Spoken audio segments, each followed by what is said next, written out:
All right, let's talk about something that's everywhere these days, intermittent fasting. We're going to cut right through all the hype and get straight to the science of when you eat and why it matters so much. If that's the kind of clear, no-nonsense health info you're looking for, do me a favor and hit that subscribe button for the Lose Weight with Wyckola channel. You won't want to miss what's coming. Okay, let's dive in. So let's just start with a huge question, one that kind of flips decades of diet advice on its head. What if the real key to your metabolic health isn't about what you're eating, but when you're eating it? This one simple idea is the entire foundation of intermittent fasting.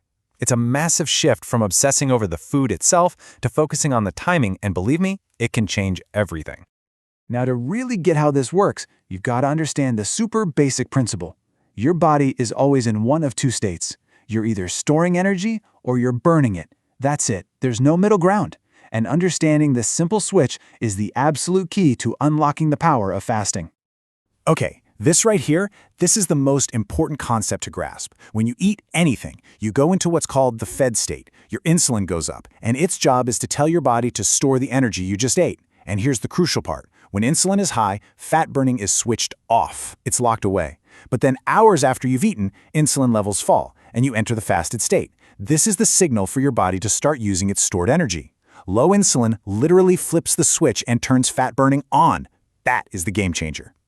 So, why does this matter so much right now? Well, just think about how most of us eat. Breakfast, then a snack, then lunch, another snack, dinner, maybe something before bed. Sound familiar? That pattern keeps us in that high-insulin, fat-storing fed state almost all day long. We're constantly putting fuel in, never giving our insulin a chance to drop long enough to flip that switch. Our bodies simply never get the signal to enter that natural fat-burning fasted state. So how does fasting actually fix this? Well, it's not just about cutting calories. It's all about your hormones. You see, intermittent fasting works by orchestrating this powerful hormonal symphony inside your body, creating an environment that is just perfect for fat loss. This is where the real magic happens. And who's the conductor of this symphony? You guessed it, insulin. Like we saw, when you simply extend the time between your meals, your insulin levels don't just dip, they drop, and they stay low. This isn't some small adjustment. It is the single most important trigger that tells your body, hey, it's time to open up the fat stores and start using them for energy. Without that low insulin signal, those fat cells are on lockdown. This is the fundamental first step. And this is where your body's response gets really incredible. While insulin is dropping, another super powerful hormone can go through the roof. Human growth hormone, or HGH. I mean, some studies show fasting can boost HGH levels by as much as 5 times, or even more. This is a huge deal. Why? Because HGH has a perfect two-part job. It ramps up fat burning, and at the same time, it helps protect your precious muscle mass. That's a massive win. But wait, what about that old myth that fasting will tank your metabolism? Well, the science actually shows the exact opposite can happen, at least in the short term. See, fasting increases a hormone called norepinephrine. Think of it like an adrenaline kick. It tells your body to release more stored fat for energy.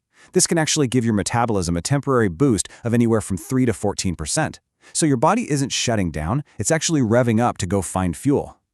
And there's one more incredible process happening on a deep cellular level. It's called autophagy. It literally means self-eating, which sounds weird, but think of it as your body's deep cleaning and recycling program.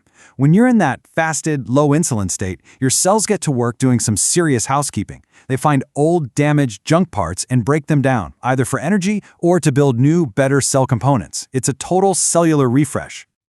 Okay, so we've geeked out on the science, but how do people actually do this? One of the best parts about intermittent fasting is how flexible it is.